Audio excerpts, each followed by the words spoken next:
అందరికీ నమస్కారం.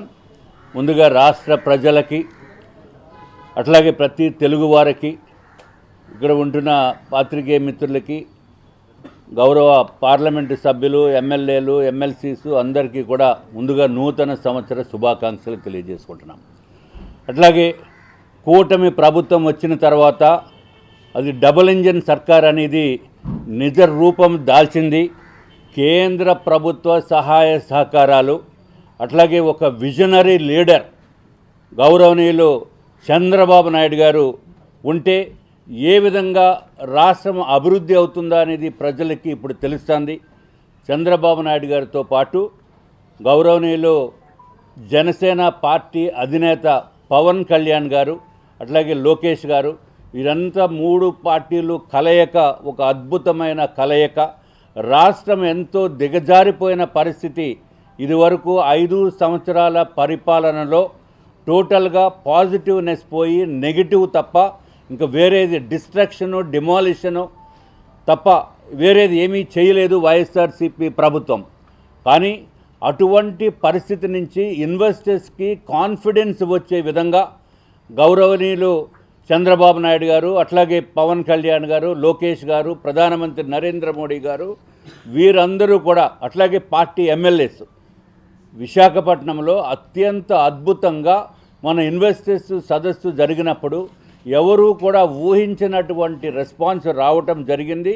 అట్లాగే విశాఖపట్నము ఇదివరకు 50 సంవత్సరాల్లో ఏ విధంగా అభివృద్ధి చెందిందో ఇప్పుడు ఈ 3 సంవత్సరాలు రానున్న 5 సంవత్సరాల్లో కూడా అంతకంటే ఎక్కువ అభివృద్ధి చెందుతుందని చెప్పడానికి ఏమాత్రం సందేహం లేదు.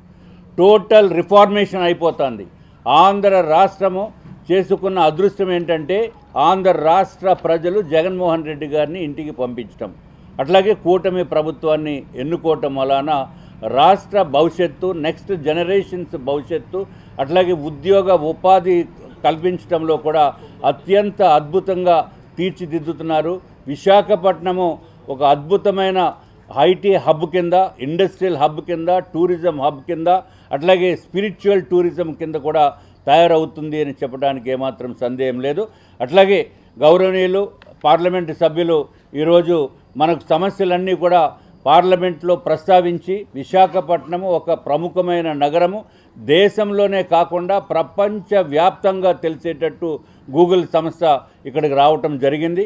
అట్లాగే ఏదైతే ఇంటర్నేషనల్ యోగా డే నాడు అందరూ కూడా ప్రపంచమంతా కూడా విశాఖపట్నాన్ని దృష్టిలో పెట్టి చేయటం వలన అందరికీ కూడా విశాఖపట్నం అంటే ఒక అద్భుతమైన ప్రదేశము, ప్రకృతి అందాలు అవన్నీ కూడా విశాఖపట్నం గురించి పేరు ప్రఖ్యాతులు తెచ్చినాయి అని చెప్పడానికి ఏమాత్రం సందేహం లేదు.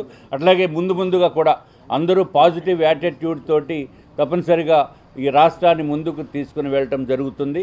అంతేగాని ఏదో పుట్టినరోజు నాడు గొర్రెలని దేన్నో కోసేసి అక్కడ దాని రక్తాన్ని తోటి చేయటం అనేది అత్యంత దారుణమైన నీచమైన చర్య. ఇది మన ప్రశాంతమైన ఆంధ్ర రాష్ట్రానికి మంచి పద్ధతి కాదు. అట్లాగే కేక్ కటింగ్ అంటే మనం ఎక్కడన్నా ఏదో ప్లాస్టిక్ కేక్ తోటి ప్లాస్టిక్ స్పూన్ తోటో లేకపోతే ప్లాస్టిక్ నైఫ్ తోటో లేకపోతే వుడెన్ దానితోటో మనం చేస్తూ ఉంటాం, అది జనరల్గా. అంతేగాని వాళ్ళు ఏదో పెద్ద పెద్ద కత్తులు తీసుకొచ్చి ఏదో పొడి చేస్తాము అన్నట్టు చేయటం అనేది కరెక్ట్ కాదు. ఇది మంచి సంకేతం కాదు. ఇదివరకు సిద్ధమని చెప్పి ఎక్కడ చూసినా పోస్టర్లు పెట్టి ఊరంతా దేశమంతా బయట ఇతర రాష్ట్రాల్లో కూడా పెట్టేశారు సిద్ధమని జగన్మోహన్ రెడ్డి గారి ఫోటోతోటి.